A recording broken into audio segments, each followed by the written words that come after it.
Oscar Wilde once wrote, "The one charm of the past is that it is in the past." But as the world makes its way through the early months of 2023, some grim milestones remind us that the past is still very much with us.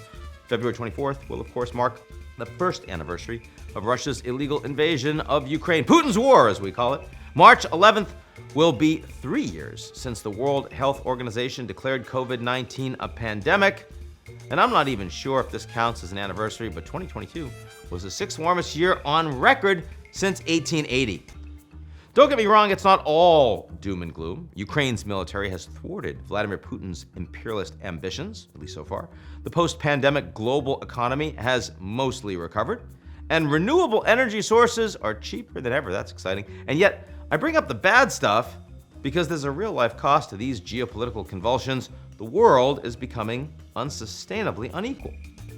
Start big picture.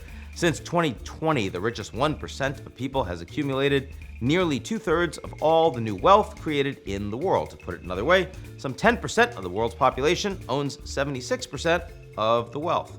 They also account for nearly half of all global carbon emissions.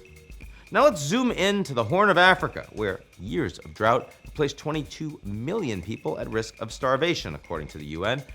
One way that countries like Ethiopia, Kenya, and Somalia have staved off economic ruin is by becoming heavily dependent on Ukraine for grain exports.